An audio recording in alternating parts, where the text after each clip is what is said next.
किसी ने बड़े कमाल की बात कही है कि हमारे आसपास कुछ लोग ऐसे होते हैं जो अपनी परेशानी से ज्यादा दूसरों की खुशियों से परेशान होते हैं। नमस्ते दोस्तों, एक राजा था जो रोजाना 100 लोगों को खीर खिलाया करता था। जो गरीब लोग थे, जरूरतमंद थे, उनकी मदद करता था, रोजाना उन्हें भोजन कराया करता था। एक दिन उस राजा की जो खीर थी उसमें गड़बड़ हो गई। हुआ ये कि हलवाई जो था वो बर्तन को ढकना भूल गया और वहां उस रसोई में सांप आ गया और सांप ने उस खीर में विष यानी कि जहर छोड़ दिया। वो खीर जहरीली हो गई और जिन 100 लोगों को रोजाना की तरह खिलाई गई उनकी मृत्यु हो गई। इतना बड़ा पाप राजा ने कर दिया, उससे अंदर ही अंदर रहा नहीं जा रहा था, ग्लानि हो रही थी, वो समझ नहीं पा रहा था क्या करें।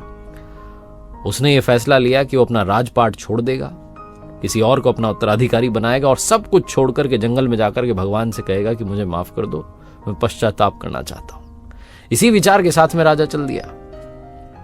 जब वो जंगल की तरफ रवाना हुआ तो शाम होने को आई। एक गांव रास्ते में आया, उसे लगा कि आज यहीं विश्राम कर लेते हैं। तो उसने पता लगाया कि कोई ऐसा घर है, वहां चौपाल पर कुछ लोग बैठे हुए थे। उनसे पूछा कोई ऐसा घर है जिसमें भक्ति करने वाले लोग रहते हैं। तो गांव वालों ने कहा कि हाँ जी, एक घर है जिसमें भाई बहन रहते हैं, वो दोनों भक्ति करते हैं, वहां रुक जाओ। राजा वहां गया, जाकर के कहा कि मुझे मदद चाहिए, मुझे रुकना है आज शाम, कल सुबह मैं निकल जाऊंगा। उन भाई बहनों ने कहा अरे आइए आइए, स्वागत किया।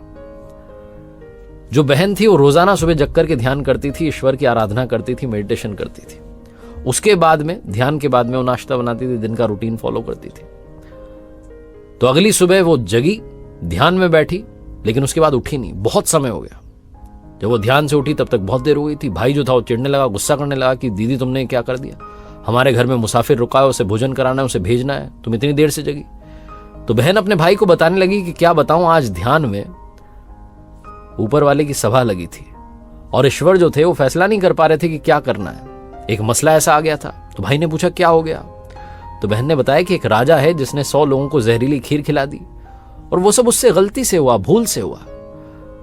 अब ईश्वर फैसला नहीं कर पा रहे हैं कि ये जो पाप है इसका ये किसको लगेगा, राजा को लगेगा, उस सांप को लगेगा जिसने जहर छोड़ दिया बर्तन में, या उस हलवाई को लगेगा जिसने वो बर्तन ढका नहीं।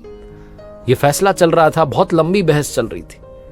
उनकी सभा लगी हुई थी प्रभु की।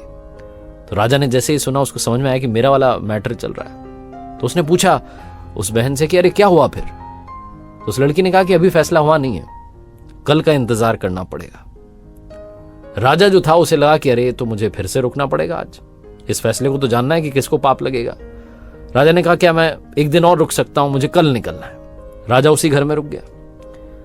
गांव में दिन भर चौपाल में चर्चा होती रही कि वो जो आदमी कल आया था शाम में मुसाफिर, जो कह रहा था कि मुझे भक्ति वाले घर में रुकना है, ढोंग कर रहा था। जहां उसने देखा कि एक जवान लड़की रहती है भाई के साथ में, उसकी नजर खराब हो गई। देखो आज भी वहीं रुका हुआ है। दिन भर उस राजा की बुराई चलती रही।